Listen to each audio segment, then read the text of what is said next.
a 11ª temporada do nosso Conversa de Peso. Uma alegria poder estar contigo aqui na nossa Vale TV, agradecendo aos nossos parceiros, nossos apoiadores culturais, Sicredi, juntos construímos comunidades melhores, Faculdade INH, na que você vive o conhecimento, Mercator Feiras e Eventos, a gente tem um encontro marcado no Serra Parque em Gramado em outubro, e o apoio de Lockfair Fechaduras e Acessórios. A pauta de hoje é sempre muito instigante. Quando a gente fala de medicina e de saúde, a gente vai longe. E meu convidado de hoje veio para a gente conversar muito sobre isso. Natural de Novo Hamburgo, filho do seu Mauro e da Dona Maria, é formado em medicina com especialização em otorrinolaringologia. Foi atleta de natação em alta performance, participando de competições, sempre com determinação. Marido da Nitiele, trabalha com otorrinolaringologia geral, adultos e crianças, com enfoque na rinologia e cirurgias na base do crânio. Trabalhou até 2021 no SUS, onde realizou aproximadamente 3.200 cirurgias.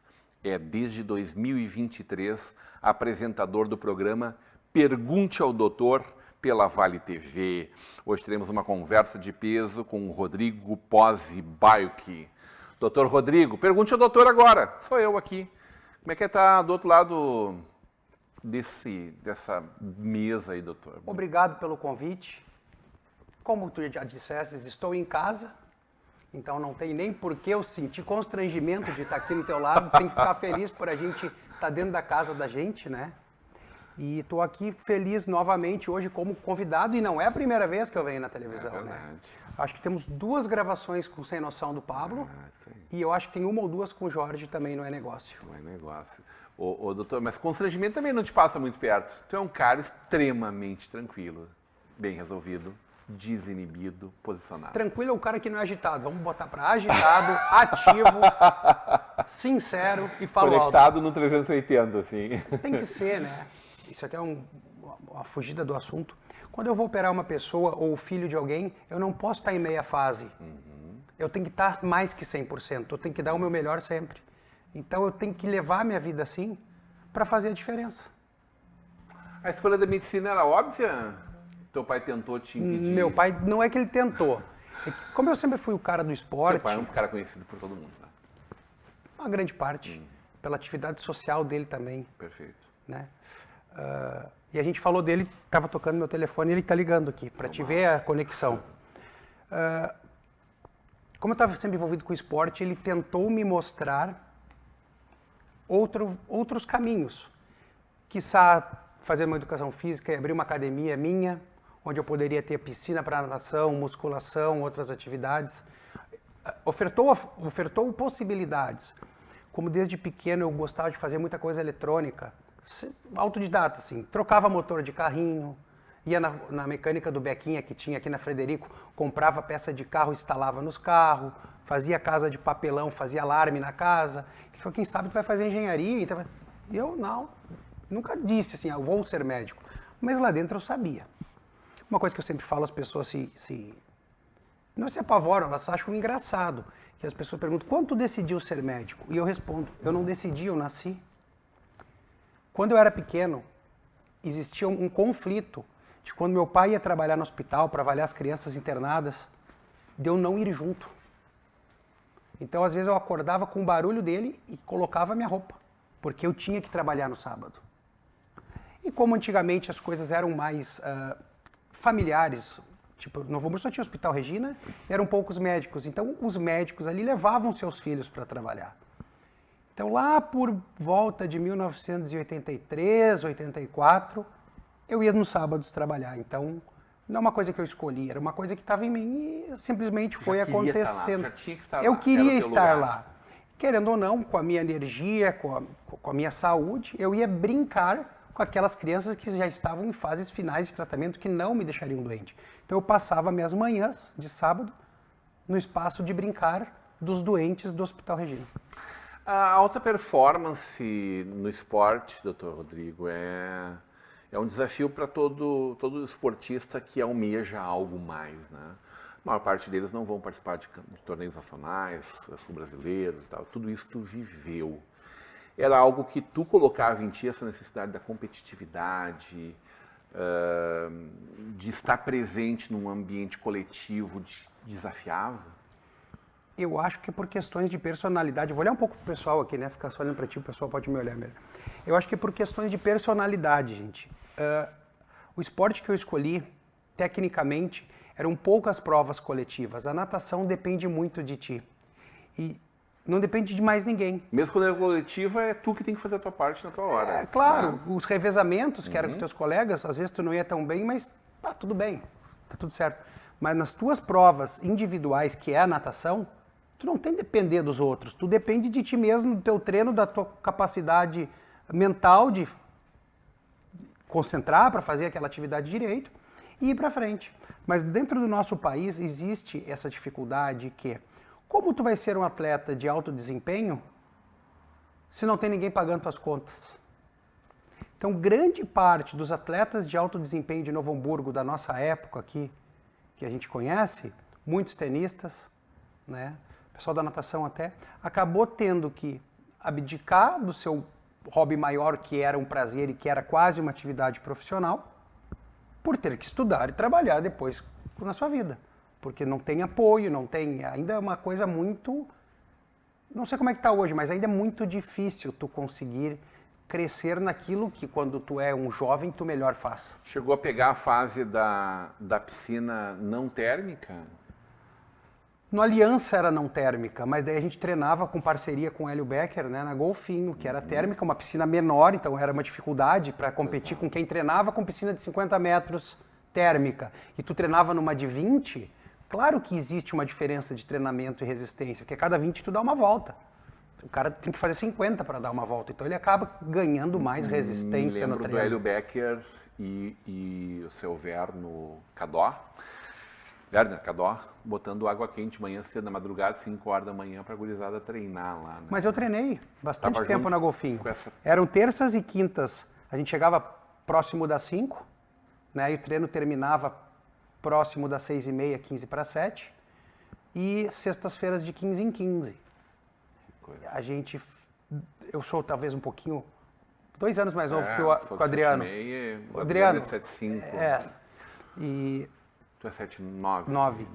E eu nadei rigorosamente, terças e quintas e sextas a cada 15 dias, pelo menos 3 anos da minha vida.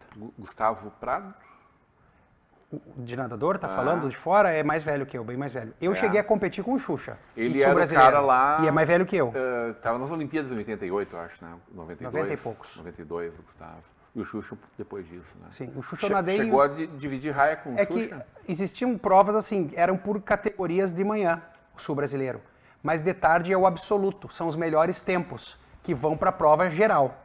Eu cheguei a fazer uma final de 200 medley, que eu fiquei em 7º, eram 8 na raia, tudo bem, eu era jovem, e o Xuxa ganhou a série, óbvio. Enfim, uma passagem... fora de série, né? Era muito legal, assim, baita atleta, tratava todo mundo bem. Pouca relação que eu tive em poucos campeonatos que a gente encontrou. Geralmente, os caras mais velhos não dão bola pros piá, né? Mesmo que é 2 anos de diferença, vai piá, sabe? Naquela época faz toda a diferença. E foi um acontecido da vida, é um fato marcante ou não, um final do Sul Brasileiro, onde o Hélio Becker, agradeço o Hélio, quem estiver escutando, pegou um táxi, porque eu achei, não peguei nada. Nós estávamos jogando fliperama no shopping, quando eu estava listado para nadar de tarde. Ele me buscou de táxi no shopping onde a gente estava, eu voltei e já tinha terminado o aquecimento. E era a 2ª ou 3ª prova da tarde, que eu fui sem aquecer nem nada para fazer essa prova. É um marco na vida. O problema de ouvido naquela época, assim, piscina, inverno e tal? Nunca tive problema de ouvido. Teve alguma inspiração aí, a otorrinolaringologia? Sempre por orientação, assim, a gente fala off-label, que não tinha estudos, a gente fazia a misturinha de álcool 70 ou 92 com um pouquinho de vinagre. Usei minha vida inteira na orelha, raramente eu tive uma otite externa. Doutor, otorrinolaringologia é um nome bonito, né?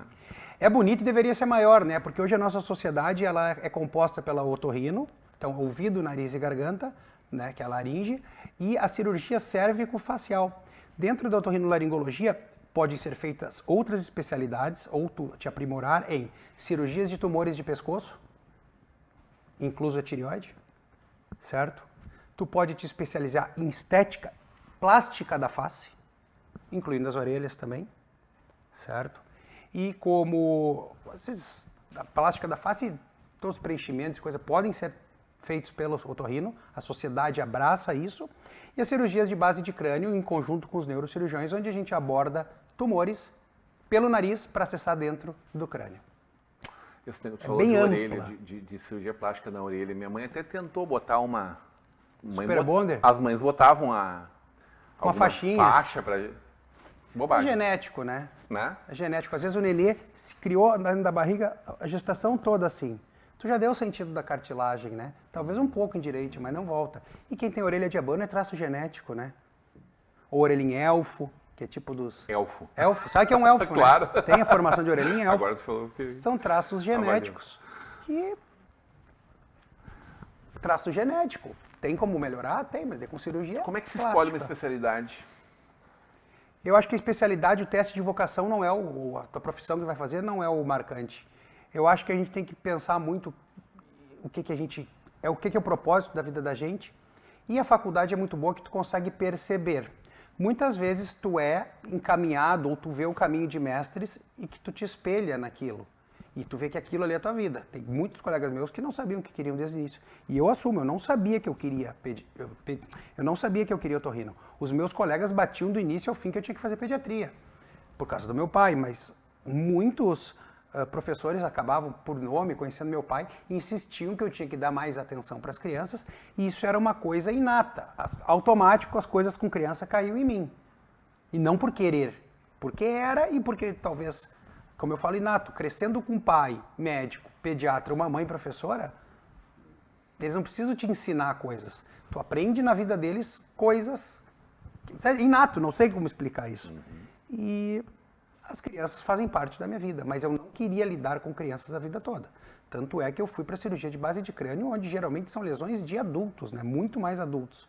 Eu não trato de malformações, trato de tumores endonasais, que possam ter relações ao crânio. E, claro, dentro da otorrinolaringologia geral, existe o universo da otorrinopediatria, onde eu tenho me dedicado muito nos últimos anos, mas que nem eu digo, não por bandeiraço, e sim por escolha das pessoas. O mercado te chamou, te levou, te Me escolheu, eu sou muito grato, eu faço com muito amor isso aí. Como eu falo, a gente tem que todo dia tentar ser melhor, porque todo cliente que vem de cooperativa ou paciente que te procura direto, independente se é de uma cirurgia ou de uma consulta, ele é o amor da vida de alguém. Então o mínimo que tu tem que dar para ele é um pouquinho do teu amor, para que ele possa ter uma empatia contigo e que muitas vezes o acreditar em ti já é 50% do tratamento. Muito bem. Rinite tem solução? Rinite tem tratamento, rinite é genético. Vamos falar sobre isso na volta do intervalo? Bora. Hoje numa conversa de peso com o apresentador do nosso Pergunte ao Doutor na Vale TV, mas sim, o otorrinolaringologista Rodrigo Baio.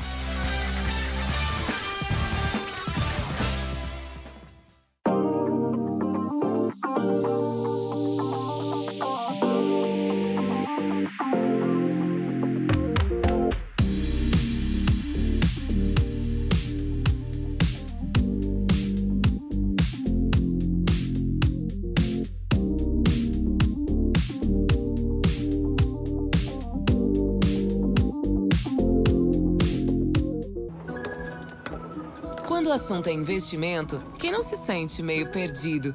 É preciso se orientar pelo mercado, pelos seus objetivos, pelas metas da sua empresa.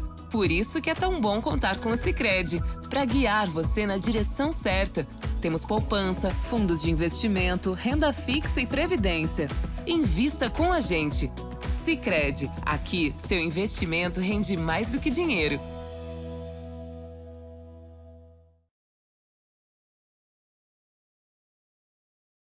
De volta para uma conversa de peso, hoje recebendo o médico otorrinolaringologista, nosso apresentador do Pergunte ao Doutor, Dr. Rodrigo Baio, que num oferecimento de Sicredi, de Mercator Feiras e Eventos e Faculdade INH, o apoio da nossa Locfer Fechaduras e Acessórios, Aliás, falávamos agora dos nossos parceiros do Pergunte ao Doutor, né? Um luxo.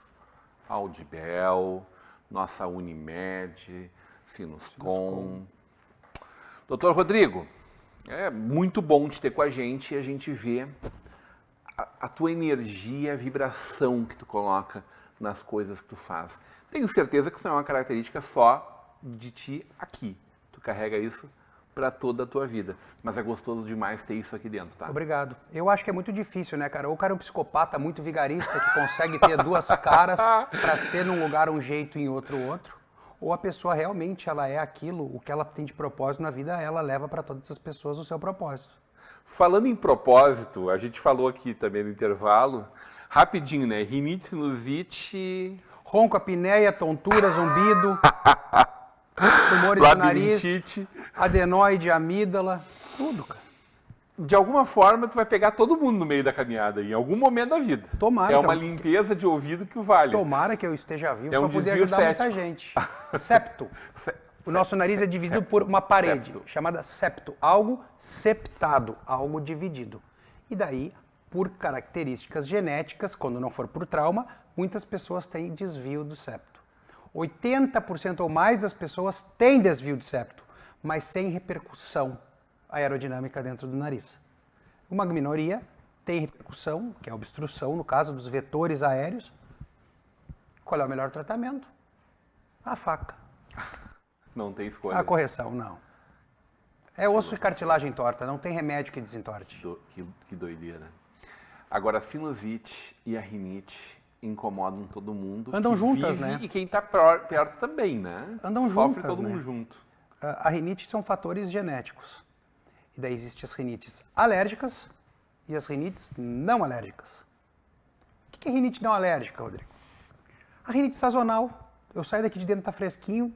Hoje não, mas vai para o sol, aquela mudança abrupta de temperatura, o nariz reage com a temperatura, ou vice-versa.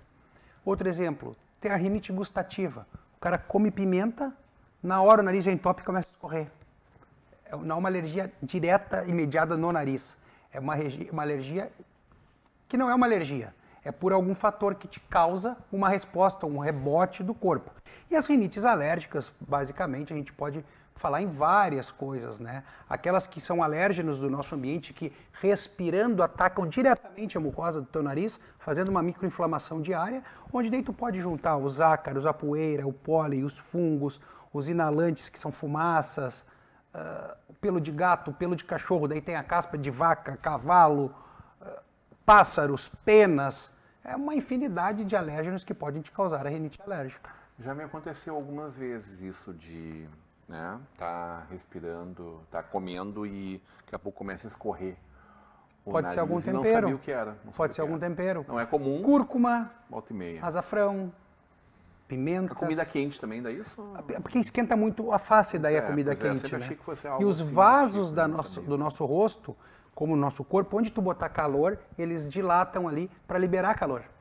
Então, tu esquentar muito o rosto, né? Pode ser que algum vaso dilatou aquele dia. O ronco, a apneia sobretudo, é um problema gravíssimo, né, doutor? A apneia é um problema silencioso, porque ela te mata sem te contar.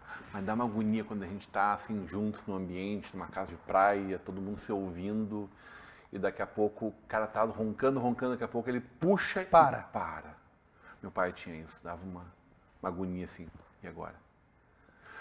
Chegava a ficar com falta de ar, assim, pensando assim, vai voltar, não é? Como é que é esse negócio? Por isso que o tratamento da apneia e o uso dos aparelhos como o CPAP, que é o Continuous Positive Airway Pressure, que é um aparelho de pressão positiva no nariz, é uma bomba de ar, tecnicamente, dentro do nariz faz com que a língua não pare e o cérebro não tranque, não pare também. Que existe a apneia obstrutiva do sono, tem as hipopneias, que são as pequenas pausas, e temos também a apneia central, que é as pausas do cérebro e que tem relação muitas vezes também com fatores genéticos e com fatores de medicamentos. Medicamentos causam apneias. A apneia, quando para a respiração, o nosso cérebro precisa oxigênio. Nosso coração, nossos rins e assim sucessivamente. Ele reconhece que está baixando a quantidade de oxigênio no sangue. Automaticamente, se tu não está respirando, o coração acelera para circular mais oxigênio que tu tenha no sangue. Com isso, a pressão sobe para levar mais oxigênio para fazer transporte com as células, certo? Então, e uma mediação de hormônios no corpo, que existe uma explosão de desregulações, porque tu não consegue daí entrar na fase de descansar o cérebro para que tu entre num sono onde tu libera teus hormônios corretamente, onde tu regula teu corpo e tu descansa. A apneia do sono, por isso que eu digo, ela mata aos poucos. Porque são horas que tu precisava estar dormindo, que tu não está dormindo, porque teu cérebro está acordado, teu coração teve disparadas, teu oxigênio baixou e tua pressão subiu. Então é um descontrole e é uma coisa que com o passar do tempo vai te acelerando o processo talvez de envelhecimento do corpo, porque tu não descansa, tu vive inflamado. Por que o ouvido da gente ele é tão importante para o nosso equilíbrio? O nosso labirinto, né? O nosso ouvido é constituído pela parte externa, que é o pavilhão auditivo, a orelha externa, junto com o conduto externo, temos a membrana do tímpano e temos a orelha média, onde a gente fala muito das otites das crianças. Ali para dentro, a parte daí interna, que seria a parte cerebral, neurológica do ouvido, nós temos a cóclea, que é responsável por reconhecer sons, e temos o labirinto. O nosso labirinto é o que dá nosso equilíbrio. São 3 canais semicirculares que temos nos 2 lados, onde dentro, simplesmente eu posso explicar que tem um líquidozinho, e dentro desse líquidozinho tem um baile do líquido com suas pedrinhas. As labirintopatias, as doenças de equilíbrios, são multicêntricas, pode vir de vários fatores causais. O mais comum é o álcool, os caras se embebedam, desregula o equilíbrio e o cara fica todo errado, né? O outro pode ser uma relação, daí não tão comum, relação visual com o do equilíbrio, porque nós temos um reflexo, né, que é o vestíbulo coclear do ouvido e com o olho também. O nosso olho nos posiciona no ambiente e o nosso ouvido regula. Se meu olho está tremendo por algum motivo, eu posso perder a sensação de equilíbrio porque ele não entender a posição.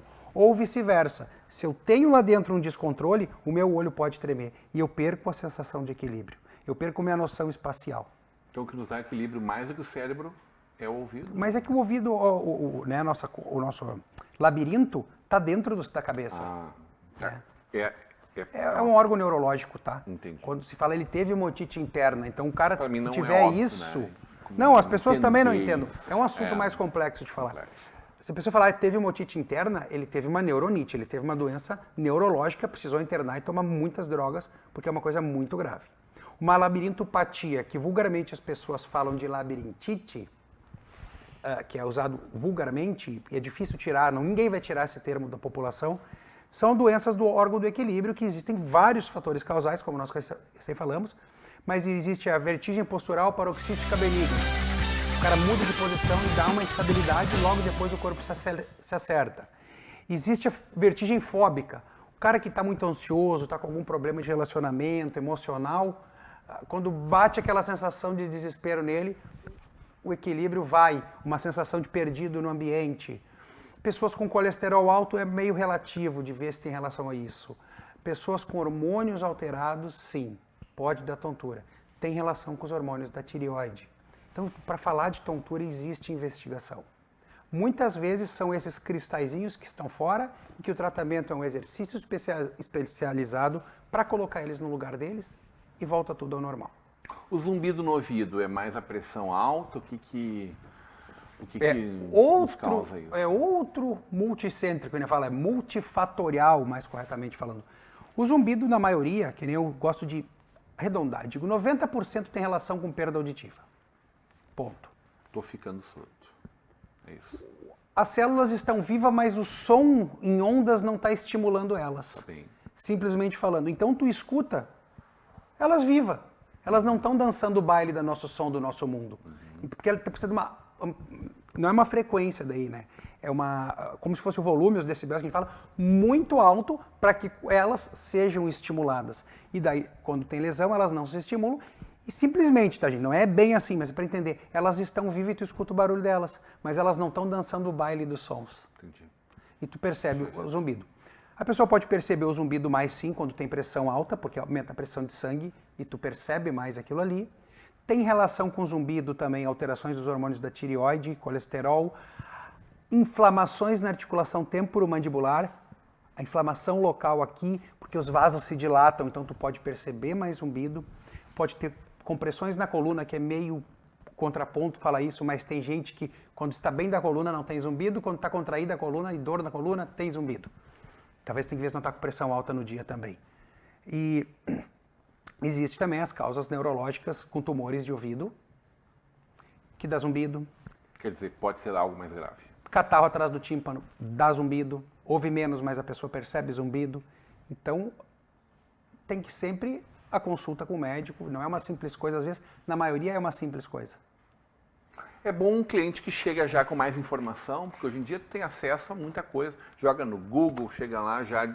Doutor, eu acho que não sei o quê, não sei o quê... Eu vou falar e que nossos telespectadores, ou o streaming... Sem te botar na saia justa, mas assim... Não é saia justa. Isso aqui, eu sou muito franco e eu sou muito honesto com vocês. Vocês precisam entender que a gente faz o melhor. Para mim não é o bom paciente que vem com um cara com 10 folhas impressas do Google que já leu tudo. Ele vem com a folha impressa. Ah, não, né?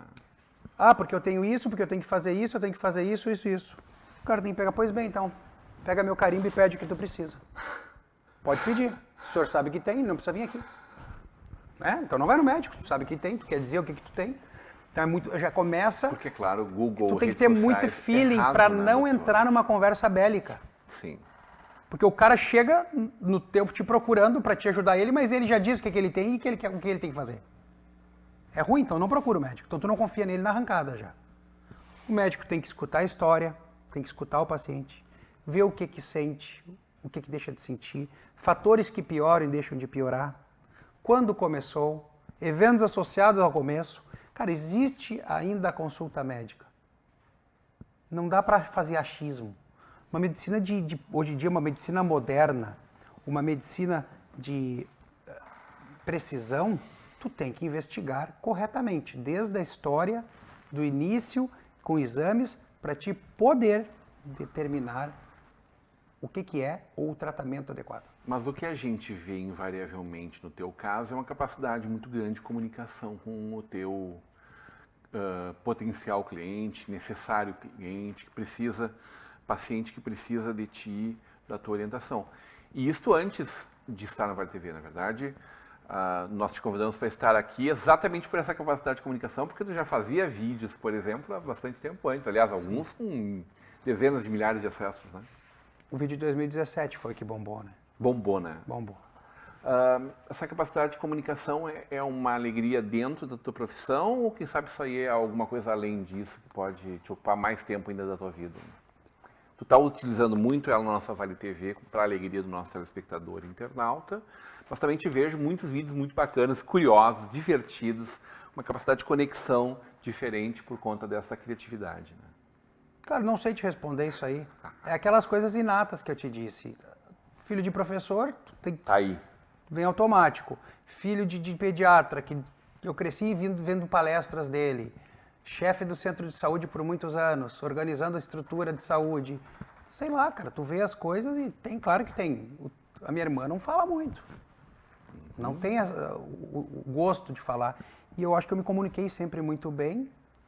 E talvez, quando pequeno, a gente sofre muito bullying. E tu tem que ter a capacidade e a inteligência de tu sair dos deboches, das enrascadas. Quando pequeno era gordo, depois que eu emagreci comecei a usar óculos. Então sempre existia uma pressão. E depois era nadador de coisa e daí tinha os deboches, que ficavam os guris tudo pelado junto. Então tu aprende a responder natural. E eu acho que botar uma câmera na frente, eu não fico constrangido porque... Não só isso, como tu brinca com isso. Tu te delicia fazendo isso, por exemplo, nos vídeos do consultório. Sim, aqui é mais doutor, mas quando tu conversa do consultório para fora... Eu poderia brincar mais, até os pacientes... Que aqui tu dá luz para outros doutores. Sim, lá aqui eu só apresento. Falando de ti, da tua especialidade. Eu poderia brincar mais, mas eu fico no limite de não ficar o sério pro cômico. Uhum. Porque isso é uma linha muito tênue. A pessoa tem que entender que eu estou levando informação correta, de qualidade. E que aquilo ali não é uma fanfarra e uma galinhagem. Não é o circo. tanto quanto gostei de te ter aqui comigo hoje, gosto muito de te acompanhar na nossa Vale TV todas as semanas, segundas-feiras às 19h30, doutor. Sempre muito bem-vindo à nossa Vale TV. Essa já é a tua casa, né? Concordo contigo. Te esperamos na próxima segunda? Vai ser um programa muito bom, não percam. Hoje numa conversa de peso com um doutor especialista em otorrinolaringologia, médico, mas o nosso apresentador do Pergunte ao Doutor. Aliás, pergunte ao doutor, manda a tua pergunta, interage com ele nas redes, interage com a nossa Podem mandar aqui para televisão, né? Desculpa de Sugere atrapalhar. pessoas. Sugere pessoas, pessoas que queiram vir, a gente não cobra, a gente quer levar informação de qualidade por público. Então, quem trabalha na área da saúde, entre em contato, mostre aqui seu currículo, perfil, a gente analisa, se for cabível, tá no programa. Rodrigo Baio, que continua com a programação da nossa Vale TV e da nossa rede Comunidade de Televisão.